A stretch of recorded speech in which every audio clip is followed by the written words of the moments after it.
What if you could still stand in and take a charge? There's just no call. You could step in like if you're coming down the lane, I'm not meeting you at the rim, but maybe I could slide in and take a charge. I don't get a charge. The refs are just like. There's already too much conflict between players and referees already. Could you imagine they tell you take a charge? Anyways, no. Charge stays. Charge gotta stay, right?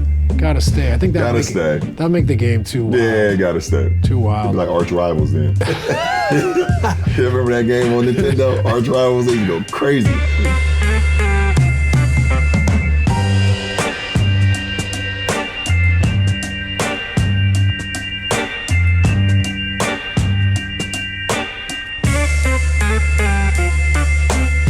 Welcome back to Mind the Game. Yes, sir. Another time round. Let's do it. I got a call the other day from the great Grant Hill, with my former teammate, a good friend, someone I think the world of, who's now, what is Grant's title of USAB? Is it president, CEO? Everything. Everything? But basically running USAB, Yeah. trying to keep that world supremacy. Yeah, for sure. Which is a tricky task, but hell of a job this past summer too. Yeah. Last summer. Yep, great job. But he called me up and he said, he's been listening to the pod, he's enjoyed it. Oh, really? Yeah, which I was like, clearly not busy enough, G. But one thing he said to me was that he was really impressed with your voice this summer, your leadership. He also said you were the first to meetings, first on the bus.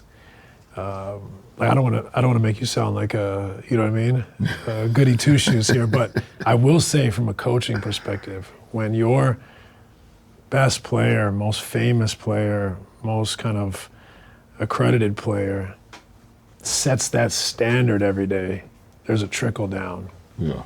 There's a care factor. There's a priority placed on what we're doing. Maybe just talk a little bit about where that comes from. Like, where does that desire to be there, be early? Yeah. I don't know. I think I was born into it for some odd reason. Like I've always had a feeling of like I don't like being late to anything. It was always like I feel like it's like a disrespectful thing. My stomach starts to hurt a little bit. Anxiety. Like my anxiety starts to ramp up if I'm late or tardy. It happened when I was even like in like elementary school. Like, if the bell rung and before I was in my chair, like I guess my whole day would be messed up. And when I started to play sports, I always wanted to be at practice early. Did that come from your mom? A part of that, was that just something innate in you, the way you were wired? I didn't pick it up from my mom. I don't think so. Like, I don't think I picked it up from my mom. I think I was just born that way. I've always been like, my anxiety, I can't function right when I'm late. And it's stuck with me throughout my, obviously till now I'm 40 years old, but when I started playing organized sports, it was like the perfect match, like for me, because like, it's like, if you're not on time to practice, you're gonna have to run. Like I played football first, Little League football. Like if you didn't run, you'd have to run sprints or you would have to run gashers or 17s. And I know football people out there, they know exactly what those are, and that shit is punishment. You do not wanna be late to a football practice and have to run, gashers or 17s or 100s. I never, unless like, I didn't have the means like to, my mom didn't have a car when we were growing up and, so if I was late because of someone picking me up late or whatever the case may be, and I couldn't control that, even though I was still having anxiety about being late, some things I couldn't control. But like, to hear Grant say those words, man, and it's just always been in me, man. And, I feel like, especially when you start playing sports and you're around other people, and as you get older and older and older, and you go from Little League to middle school ball to high school ball, and if it's either college or the professionals, wherever you are, I think I've always looked at it as like a disrespect to, the people that you're working with. Mm-hmm. You're late. You disrespecting other people's time. And I never felt good about that. And I didn't. what other people do, that's what other people do, you know. But for me personally, like being on time has always been being late to me. Yeah. You know, so to be able to get the places early and like, you know, I didn't know what setting the tone for the rest of the group, you know, whatever stage that was. But to be there on time, I felt like it was late and I wanted to be there extra early, you know, talk to the coaches, you know, this past summer, you know, when we was in, you know, for the Olympic team, being able to, you know, the coaches are always going to be there a little bit early. They talk about what they want to do tonight versus the opponents or practice. I get there early and just kind of, you know, watch the film or talk to them and see what was going on. And then the guys start trickling in and coming in. But it's just always kind of been me. Mm-hmm. Well, I mean, when teammates start trickling in and they see you're there time and time again early, it does set a standard. It also shows them how much you care, right? I think that's really important, like for everyone to recognize, like, oh, this means a lot to Bron. Yeah, for sure. Right? What about the voice? It's another part of leadership. He was really impressed with how you use your voice and how willing you were, whether it's film, shoot around, on the bench. He just was impressed. Like, talk me through where that came from. Like, you know, he probably wasn't there for rookie year, right? Nah. You know, like maybe high school, it was of course natural, but you move into a new league and then you have to find your voice as a player. What's the evolution there? I was a class clown, and so you weren't always a brown nose. No. That only started the last couple of years. I was a class clown and a jokester, and I mean, I still am today. Like all my people know I love laughing and joking and things of that nature, and so I think that's where the kind of the voice stemmed from. But when I started playing sports, like some of my little league coaches said, okay, you need to use that to an advantage, you know, of playing the sport too, you know, and helping some of the other kids out with your voice that may not feel confident in their ability to talk or maybe don't want to talk. And, you know, and then I got into high school and, you know, my high school coaches would tell me like the best thing about you besides your skill, whatever the case may be, is your voice. You know, being able to, you know, call out plays before they happen, you know, call out our sets when we were coming down, be in the back line of the defense. We ran a lot of press, you know, in high school, and I would be on the second line of the press, so I could shoot the gaps and things like that, get steals of that nature. And so I was the one kind of calling out the sets if it was like, you know, we had 12 and 21, and 12 was half court press, 21 was full court press. So I was always calling out those sets. And even when I was like a freshman, you know, it was me and Maverick. Maverick was our senior captain, but you know, I was the one, like my voice was kind of the loudest, even as a 14-year-old freshman. And you know, that went all the way into my senior year. My voice was always, you know, commanding and, you know, and just knowing what was going on the floor, and it helped our team. You know, we was able to win 3 state championships in 4 years, and I seen how it translated. You know, it kind of slowed down a little bit my rookie year in the NBA, not because the voice wasn't there, it's just because I felt like, okay, I need to sit back and soak in knowledge and learn and just see, you know, when was my voice going to be needed? You know, I didn't want to go in there just like when I was the number 1 player in the country my senior year, but I knew when I got drafted, I was number 450. That's how I looked at it. I was like, okay, so how can I get back to number 1? Like I did when I was a freshman to my senior year. How can I get back to number 1? And I felt like it wasn't gonna be me talking. I needed to soak in the knowledge. I needed to learn. I needed to earn it, you know. And I think when Mike Brown, I just like everyone out there to hear that. LeBron James came into the NBA and thought, I need to earn it. Yeah. That, like, hold on. We don't see enough of that anymore. I definitely came in with I'm 450. Let's start from 450. You know, the last player in the league. Not saying that I was, but that was my mindset. How can I gain back to number 1? And then when Mike Brown took over our team, you know, a couple years after I think it was my 3rd year, maybe my 4th year. He was a defensive-minded coach, big time defensive-minded coach, and he would hear me speak in practices, or like in the summer we'd come in and play, and he would hear me, hear my voice. My voice was, very commanding. He was like, in order for us to be, one of the best defensive teams in the league up there with San Antonio and Detroit and some of the better teams, I'm going to need your voice. I'm going to need it. And from there on, I was able to do what I did best. It wasn't something I needed to learn. It was something I had, but now I was able to use that to our advantage, and it's just from year 3 to year 22. Right. It's been here. Growing. Yeah, it's been here. Yeah. So in high school, your presses were 12 and 21? Yeah. I just like to apologize to my high school coach. Yeah. Great coach, Hides. I don't remember shit we ran. I'm really sorry. I don't remember one thing we ran in high school. I know I had a great time. I know you were a hell of a coach. Yeah, we had Diamond. We had. How do you remember all this stuff? We had Diamond 12, 21. We had Fist, Double Fist. Double Fist was when we turned you in the backcourt, and on the second turn, we trapped. Make them turn. Amazing. Yeah. We was. Yeah, our defensive schemes are great. How many games ago was that? This year. Oh my God, so many. 22. What is it? 22 years. My last high school game was in March of 2003. We in year 2025. Oh my God. Coachable. Remembers that.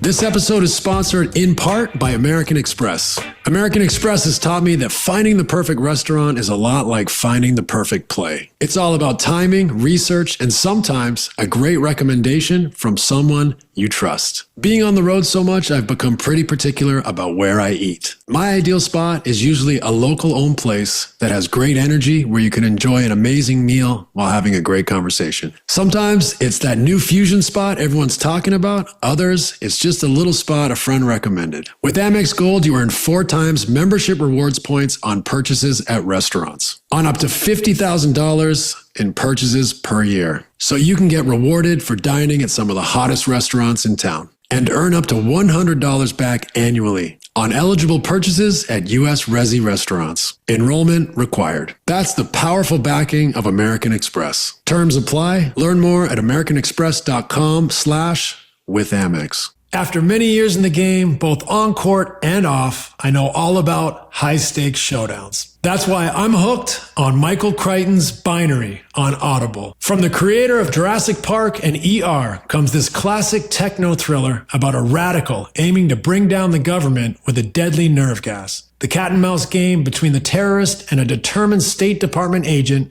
had me on the edge of my seat in the ride over here. But Audible isn't just about heart-pounding thrillers. From electrifying suspense and daring quests to spine-tingling horror and romance in far-off realms, Audible delivers thrills of every kind on your command. You'll find gripping titles that keep you guessing, exclusive Audible originals, and bestsellers that hook you from the first minute. Ready for your next great adventure? Sign up for a free 30-day trial at audible.com/game and discover what lies beyond the edge of your seat.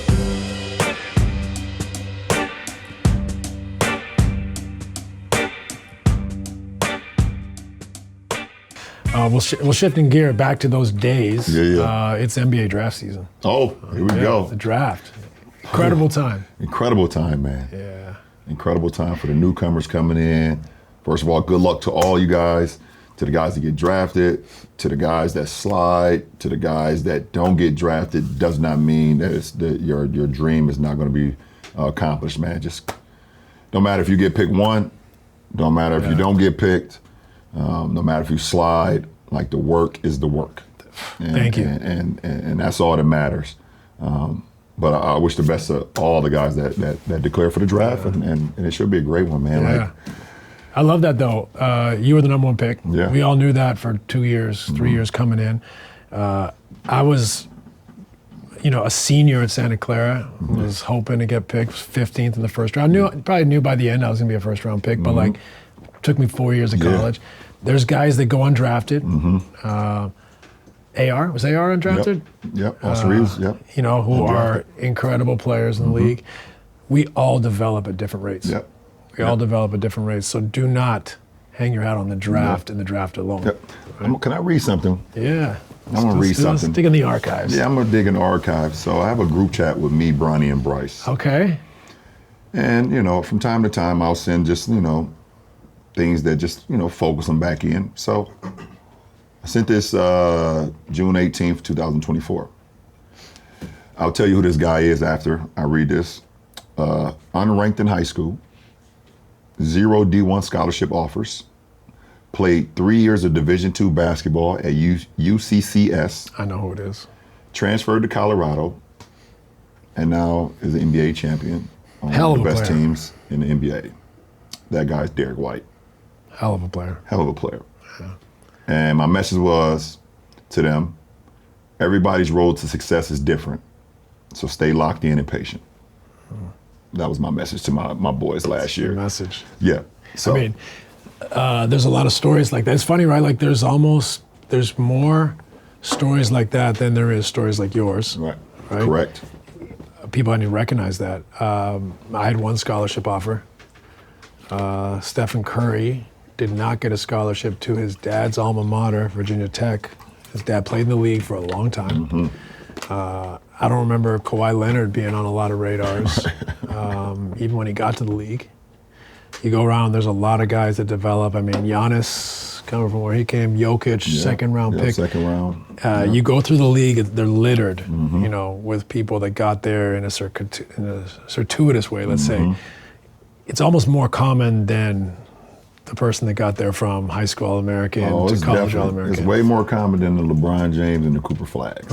Right. I'll tell you that. Yeah, well, that's a great message. I'm glad you could share that with us. Yeah, for sure. Speaking of Cooper, he's in a position you can relate to. He's the consensus number one and terrific player. Terrific player. What do you remember about being in that position? Like, what advice would you give him? Like, you know you're the number one pick. The whole world of basketball is looking at you. Yeah. It's got to come with a lot of expectations. Yeah, absolutely. Well, I mean, one, obviously, you're super excited. It's like, it's what we all dreamed about as kids, and laying in your bed, with the basketball just shooting up, at the ceiling, working on your form. Done that. Just doing that, or if you were able to get a basketball hoop in your driveway, then you're doing the whole countdown 5, 4, 3, 2, 1, wanting to hit a big buzzer shot, in the NBA at some point, and then you're wearing other people's jerseys growing up, you're wearing other guys' shoes, just like all that type of stuff, playing video games with all the people you inspire to be and want to be a part of. Yeah. And now the moment is here. So you're just like, you're in awe, man. You're like, wow, I can't believe that this dream is finally coming true, And at the same time, there's a little anxiety and pressure that comes with it too. Because, as the number one pick, the expectations are automatically put on you. Doesn't matter if they're right or wrong, and we're around the same age. I was 18 when I was drafted. I believe Cooper's 18, maybe turning 19 soon, but it's all the same. But it takes time, man. It takes time and the expectation to wanting to put a 18-year-old, 19 kid in a position where he's like, he needs to be great right away. Mm-hmm. I think it's unfair, but it's also something that I think we can, as kids like myself and Cooper can use as like motivation as well. Mm-hmm. And I personally think that he wants to be great. He had a hell of a year at Duke. A guy that can do so many different things on the floor, can play with the ball, can play without the ball. His jump shot is going to continue to get better, super athletic, quick second jump. And also, he has the benefit, unlike myself, he gets to join a team that's established. Right. With Hall of Fame guys, Klay Thompson, Anthony Davis, Kyrie Irving, right off the bat, Hall of Fame coach Jason Kidd. These guys are like, they can give him the whole blueprint while he continues to learn what his blueprint will be. And I think that's going to be an incredible thing for him to have that type of presence, that type of leadership, that type of just basketball IQ and knowledge around him every single day from those pieces. So I think he's going to be amazing. Yeah, and an environment, right? That's not we're the worst team in the league. Right. We're going to try to develop bad habits. that Losing every happens night. too, man. You get guys that you never know what their trajectory should have been, Right. based on if they were in a toxic environment or a losing environment or an environment that had great habits. Like we mentioned Kawhi, we don't know if Kawhi would have ended up somewhere without those type of built-in habits in San Antonio.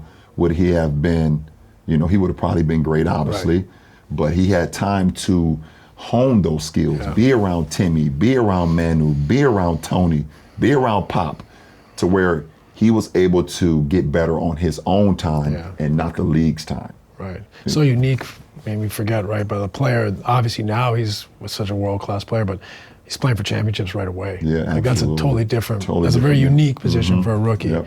Did you play with Cooper in the summer? Were you in those practices? Yeah. He was on the development team, on the select team, we call him. Yep. Yeah, and he played extremely well, man. Yeah. I've been watching Cooper for a few years because my son played AAU basketball on the Nike EYBL circuit, Bronny. So, we would be in tournaments either in Peach Jam in Georgia or Kansas City or Dallas or Indianapolis, and Cooper, unlike a lot of kids, he played for his team out of Maine. Right. A lot of these kids are going to recruited. Yeah, recruited, whatever. Him and his brother and a bunch of those guys they grew up with played on I think they were called, I forgot, it was Maine Select or something like that. But and he made them competitive, versus teams that was stacking teams. Yeah. Him and his brother. I thought that was just super cool because that was how I remember me. That's how I was. I played for the Northeast Ohio Shooting Stars. Like me and my guys grew up playing together and having to play all the best teams in the country. I just thought that was super cool. But he's a big time talent. Yeah, says something about his mentality. What did you notice practicing with him? What did you notice about his mentality? Oh, he just made winning. He's a winner. It just seemed like he just make winning plays. And even at his first year at Duke, he just made winning plays. Yeah. And obviously, the fact that he was the freshman and I think he was player of the year this year as well, ACC player of the year, and I just thought he just played the game the right way, how you will hope that, a player that of his caliber just comes to work every day just trying to get better. And I just think he's just been getting better and better. That's a great indicator, right, of his success, make him willing to make small plays that mean a lot to winning. So I would say the one thing for such a prodigious talent that we want to wait and see what happens with is how good is he with the ball, right? He obviously is capable with the ball. We've seen him do a lot of things with the ball, but is he that primary guy? Will he be?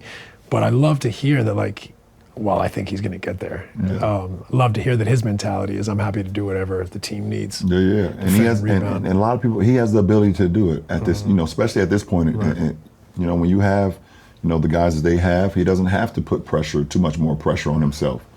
Yeah. He can put the pressure on himself to get better every single day. But as far as, his rookie year or his second year, he doesn't have to put the pressure of making every play. Yeah. He has guys out there that can help him with that. So, I think he could possibly be in a position where he could, build into who he's going to be at his pace and not with the league expect the number one player picked. Where's my 25 a night? Right, exactly. What you should be doing is your number one player. You're number one player out of high school. Right. But maybe that's not my timeline. Yeah. And I hope he doesn't get pressured by what the narrative timeline is because you're the number one player picked. So what do you think it looks like? I mean, that's a huge thing for him to go to a winning team where the pressure's not on him to score 25 a night from the start. Awesome. Great for his development. But there must be, you've been in this position, there must be a little bit of a sense of relief on draft night just to get it behind you. Yeah, for sure. Right? You feel that way? Sure. And then what does it look like? What was your mentality after the draft? Because now it's you've built up to this thing, like you said, in the driveway, in bed at night. Now you're drafted, you're going to an NBA team, you're moving to a city. What was your mindset like? I mean, obviously you knew you were going to Cleveland early. He knows he's going to Dallas.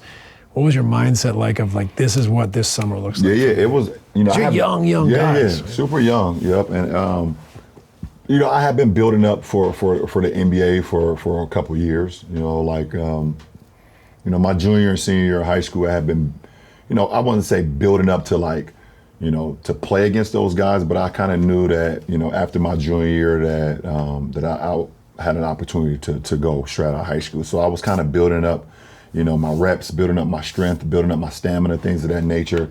And then right after the draft, I was like, okay, just get to work. I knew Summer League was coming up. Yeah. And I didn't get an opportunity to be a part of Vegas long, many years ago. Where was it? We was in Boston to start, and then Orlando. Yeah. Yeah, that was more regional. We had Utah out here. Yeah. Way back they had Long Beach. Yeah, they had I remember that. Yeah, I remember that. So I was just getting ready for, for Summer League, and it was just a lot though. Like I couldn't really really lock in on 'cause you had so much to do. You got the media stuff to do. The ESPYs was going on, and they want you at the ESPYs, and want your Summer League here. But I just wanted to have fun with the process, and I enjoyed it. It was a lot of pressure. The games were sold out for Summer League games, and it was a lot of pressure in that sense. But I just want to try to have a lot of fun with it and make the most out of this summer going into my rookie year. So how did you manage? Everyone's personality is different. Yeah. I could see you enjoying going to the ESPYs and being the center of attention in a way because you have a fun, gregarious personality that Cooper may not be that way. Yeah. What was your approach to that stuff? I had the ESPYs, obviously I got all this Nike stuff, media stuff, other brands. How did you, as an 18-year-old, kind of manage that? Yeah, I mean, it was fun for me. Yeah. It was super fun for me. I always kept the main thing. I understood that at the end of the day, I had to work. If I wanted to enjoy, then I needed to work. Mm-hmm. And even when I came out to LA and did the ESPYs, I literally left Summer League in Boston, flew here for the ESPYs, I believe, and then right after that, I had to fly back to Orlando. But I didn't miss a day in the gym. Yeah. I stayed in the gym. I wanted to work.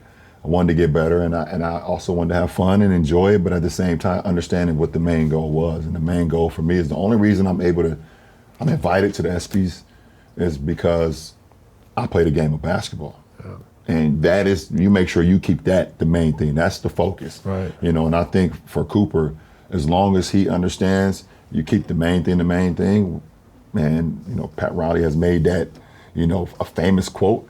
I kind of knew that even as an 18-year-old kid. As long as I keep the main thing, then nothing will sway me away from what I want my career to look like. That's a good message. Yeah. At the end of the day, it's the work, right? That's it. Stacking days, being consistent. Days, man. There's no substitution for hard work.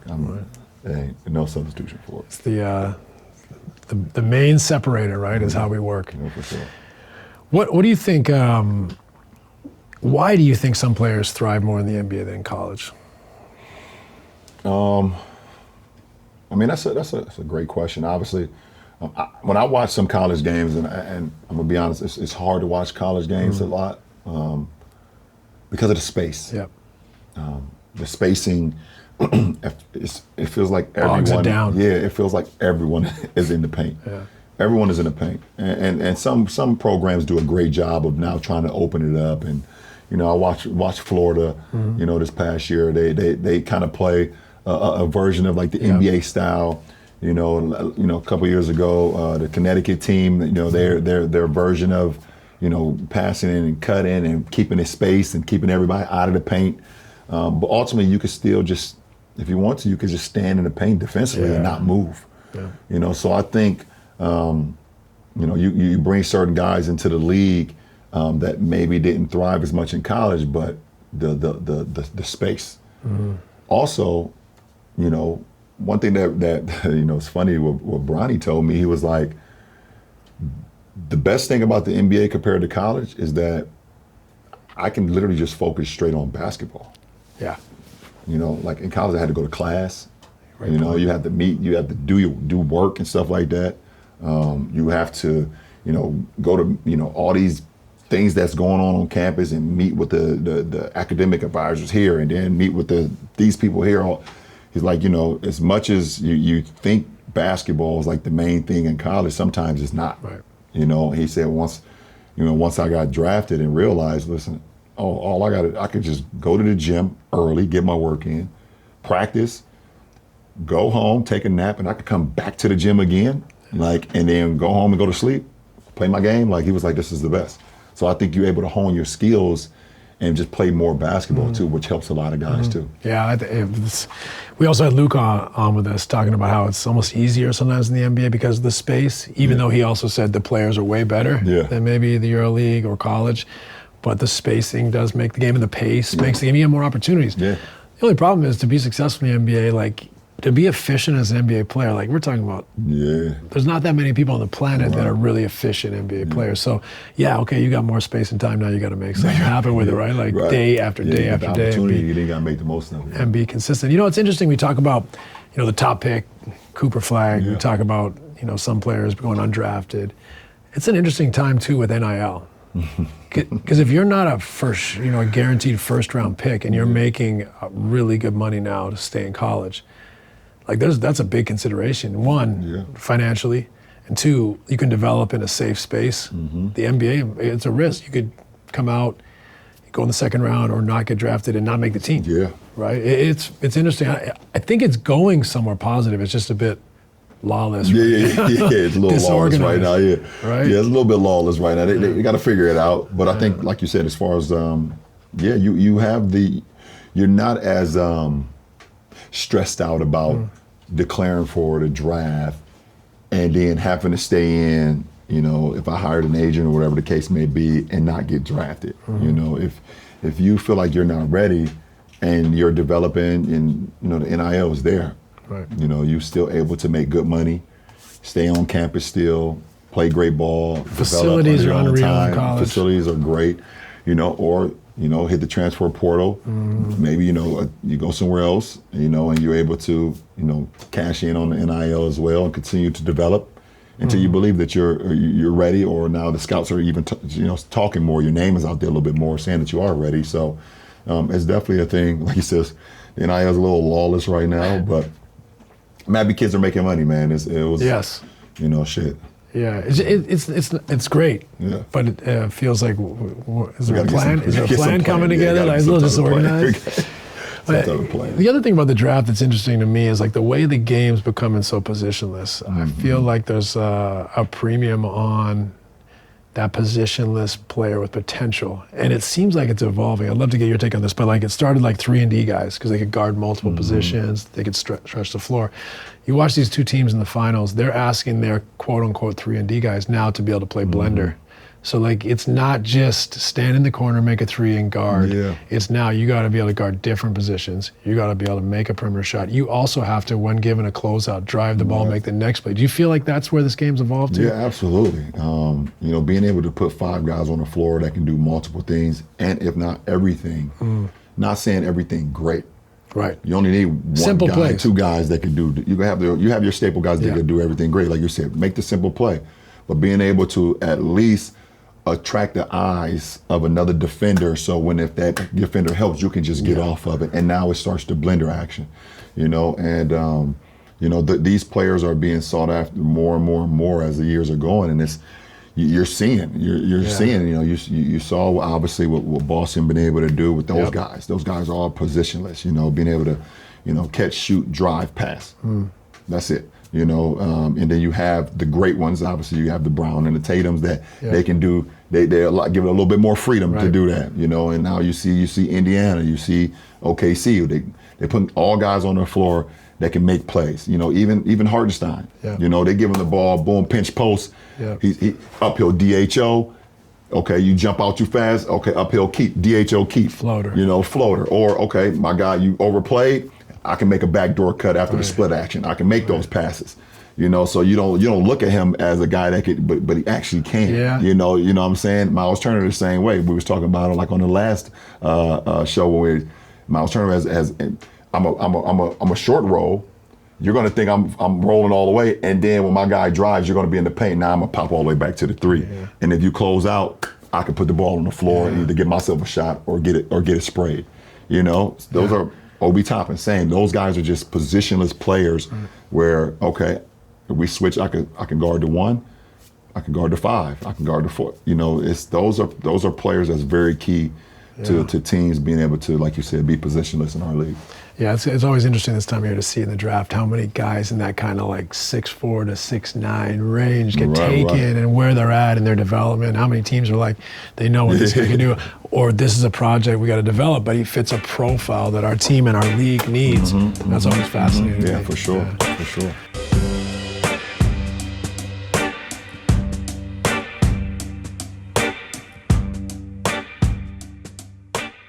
Well, shifting gears, I wanted to talk a little bit about some of these rule changes or concepts that I've been hearing out there recently. Now, some of these are to make the game better, but some of them are to make the game better for the fans. And I think that's kind of the prism we got to look at these. So the one that's been talked about a lot with all the three-point shooting, the evolution of the three, is to eliminate the corner three. So to be clear, the three-point line curves, and then it goes straight down to the corner. I believe the concept would be that curve just goes until it touches the sideline. And then that's it. And that's it. Yeah. So anything in the corners is a long two. A long two. Where does that take our game? Like, I like our game. I like our game. But let's envision, guys standing in the corner trying to space the floor, but he's not spacing for a three. Yeah, I mean, it would be an adjustment. Right. Yeah, I think we listen, one thing about us as NBA players, we are adaptable. And if we have to, no matter if we like it or not, we're able to adapt. I mean, I like our game where it is. I think the corner three is it's a great shot. Obviously, it's the best shot in our league besides a dunk or a layup or a free throw. But I mean, it will be something that could be looked at. I mean, if the fans and our committee board are saying, okay, maybe let's take a look at it, I think it should be something that could possibly be explored. Like you said, like a summer league or the G League showcase or something like that. You don't just throw it to us right away. Right. The players are not the NBA guys don't want to just throw it onto us right away. This is a big change. Yeah, it's a huge change. You can't just you can't just throw it on us like that. Like, oh, well, here we go, guys. You show up to practice the first day of training camp and there's no corner three. Yeah, what am I doing? What am I doing? Like, yeah, that one seems like too big a leap for me. Yeah, I agree. Too big a leap for me. Now, I think our game would have to get, because like I said, I love our game. Right. So what are we talking about? Right. That's not one that I would tweak, I agree. What about eliminating 3 seconds in the lane? That basically gets us to FIBA. Yeah, in college. In college, right? We just talked about how college can get a little bogged down, no spacing. We want to encourage speed of play, skill, athleticism, fast pace, right? Yeah. So for the fans too, it's a give and take, obviously, but I like the way our game's played, open and fast. Yeah, I agree. It's getting to more of it's more jazz now, like read and react, play out of principles, seeing the players think and adapt on the flies. I think this is an incredible era for that. Agreed. Yeah. Here's one talking about defensive player of the year. Do we need a big and a small? Because traditionally the bigs have dominated, right? Yeah. You got that rim protector back in my day. You got the odd guard, but usually it was like the bigs. It felt like. Yeah. Do you feel like there should be a big, like a big and a perimeter? I don't know if it should be a big and a perimeter, but I do think the landscape of the voting and how we clarify the defensive player of the year is determined. Because right now, like if you can't guard on the perimeter, you can't play. Right. But if you're a big and you can guard and you can't guard bigs, you can actually still play because there's not much. It's not the '90s anymore, where guys are posting up a lot. That's right. The game is more on the perimeter. So, I think that just the clarity of what the defensive player award actually means. So like some sort of criteria. Some type of criteria. I did think about how like the NFL does Offensive Player of the Year and MVP. I thought that could possibly be something in our league where you give a Offensive Player of the Year, and an MVP. Right. Not saying we should do it, but it was something that was like pretty cool, like in the NFL, how they do that. They do the Offensive Player of the Year, Defensive Player of the Year. That's a great point. MVP. We have defense. Yeah. We don't have offense. We have defense and MVP. Right. We have, so maybe something. Because there's no real criteria about MVP. It's a statement, most valuable player. Yeah. But what is the criteria? Because I think we usually associate it in some capacity with team success, which is a good thing. But is it said it's like, and is it good that it's a sort of this nebulous kind of thing we don't exactly know, but there's a narrative sometimes that forms, or there's a popular opinion or a populace that develops? Like maybe that's just the way it should be. Right. Yeah, because it just changes. It's like, okay, so is it the best player? Is it the player that had the best season with his team? Maybe that's offensive player of the year. Or is it just simply the best player in the league? Like he statistically was the best player of the league. No matter, obviously you're not going to have a guy in there that's like the team didn't come close to making the playoffs. Right. Well, obviously because if that's the case, then he's not the best player. But most valuable. Yeah, it's not the most valuable then. But if it's, I don't know. It just changes. It changes too much. Your offensive player of the year is interesting. I think that one's interesting. And I haven't really thought about it a lot, but that is interesting because maybe that helps direct this thing. Because you could be on a poor team, have an unbelievable offensive year, you could still win offensive player of the year, and vice versa. You could maybe not have the best year in the league, but you were the most valuable in taking your team to a new height. Right. So there's all sorts of like a prism here to kind of decide. So that would maybe take some of that down with an offensive player of the year. All right, what about the 4-point shot? We're talking about taking away the corner, but what about just adding? How would that work? Would that go to the sideline from above the three? Do they move I'm sure you sit at home thinking about this all the time, right? No, we can't do that. No, we can't do that. I mean, we can do anything we want, but I don't like when you start talking about the 4-point shot. Yes, you have guys that shoot from the logo in our league and shoot from way behind the 3-point line, but we also got to think about like the younger generation that's looking up to us as the pros, and they watch everything that we do, everything. And what I wouldn't want to happen is kids trying to shoot a 4-point shot at 8, 9, 10 years old when their bodies and their muscles are not even there. My best friend, Drew Joyce, his dad did not let him take a 3-point shot till I believe we was like in the 7th grade. Someone in the league was just saying that the other day. I believe. Was it Book? It might have been Book. Yeah, he was talking about his form. His dad was like, you're not allowed to shoot threes yet.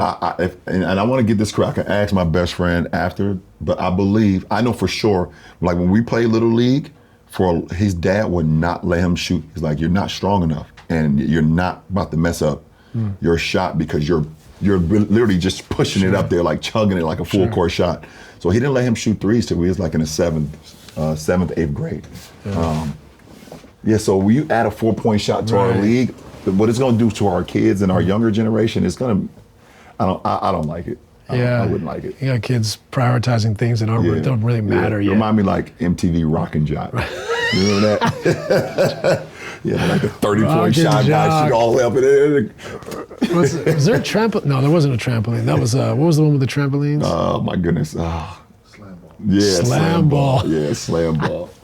Yeah. I had a college teammate that played slam ball. That's funny. I made it to the league. What do we got here? What about eliminating the charge? So I also wonder about this one. Like, what if you could still stand in and take a charge? There's just no call. But it's not if you were set, it's not a foul. It's not a foul at all. You just take. Like, I don't know. You know what I mean? Like, what are we talking about here? You can't do it at all, or can you go in and if it's a charge, it's just no call. You just keep playing. Like if your feet aren't set, it's a foul. And if you're not set, it's a foul. It's a foul. That's what I guess they're saying. There's no charge. So, but if you're still set, you could step in. Like if you're coming down the lane, I'm not meeting you at the rim, but maybe I could slide in and take a charge. I don't get a charge. The refs are just like. there's already too much conflict between players and referees already. Could you imagine they tell you take a charge on like Giannis or like Embiid, and you're there. But I'm trying to think about what does this mean? Like, because if you take away the charge, a guy barrels down the lane. Your only option is try to meet him at the rim. Verticality. That's it. That's the only thing you can do then, or foul. Yeah. But even verticality sometimes can be a charge. It can be. Right? Yeah. So it's kind of like a gray area. Yeah, right? Like a guy leaves with his elbow or with his leg. Yeah. Anyways. No. Charge stays. Charge got to stay, right? Got to stay. I think that'll make the game too wild. Yeah, got to stay. Too wild. Be like arch rivals then. Right? You remember that game on Nintendo? Arch rivals, they used to go crazy. Fucking people up. Catch a cross. Crazy. Transition. Yeah. What about just cleaning up some of our rules? Where are you at with like illegal screens? I feel like there's it's creeping. It's creeping. I think we gotta get it back in order. A little bit. It's not like I don't mind the odd one. It feels like so many screens now are like a hip. Yeah, the hip or the leg is a little bit too far out, or the. It's a difference between the touch and go and the actual shove and go. Yeah. There's right. If I'm on the ball, you're displacing it. I'm on the ball, and I just come up and shove you underneath your hip, and I roll out because we know it's a switching league. Yeah. So if you're not going to enforce that, I'm gonna push you up a little bit, and you're never going to get behind. You're never going to get behind to get the switch. So I think we gotta look at that a little bit more. I think the committee, the referee committee, and the players, we just look at it a little bit more. Just get a little bit more fundamental with it. Because we've talked about it before, how you got to give a guy space when you set it.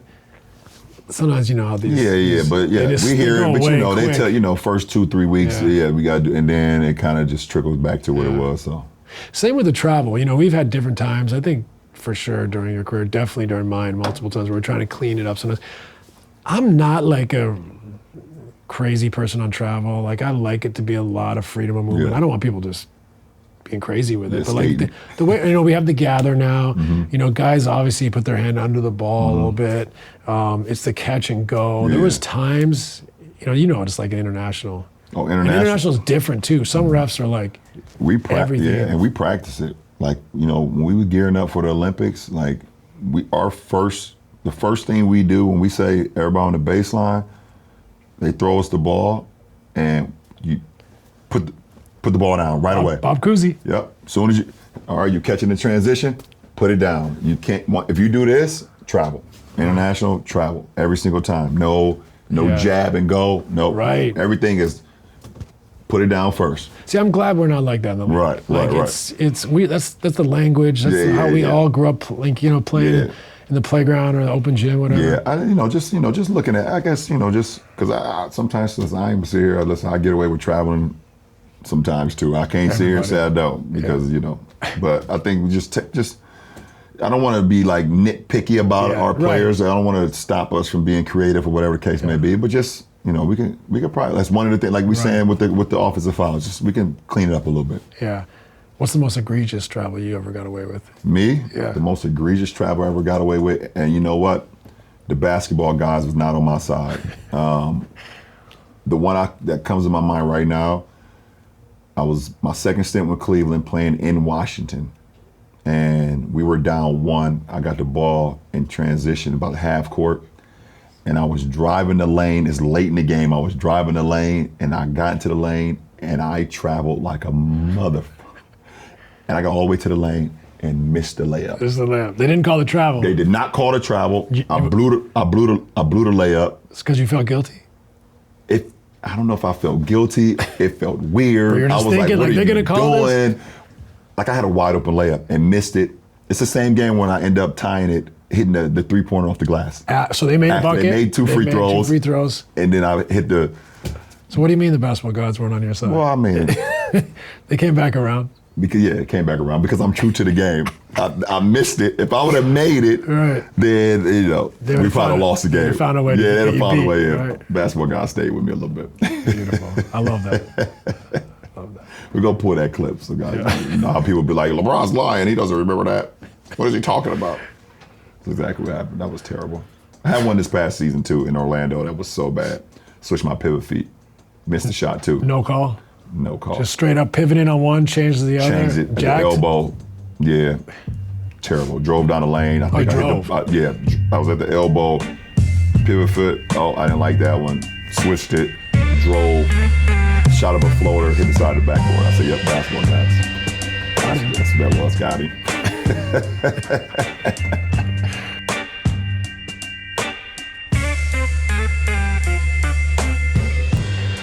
I think that's good. Yeah. That's 45. I love it. Love it. Beautiful. Good work. Knocking them out, boy. Knocking them out. Knocking them out. Thanks for watching Mind the Game. If you enjoyed the show, please subscribe for more content.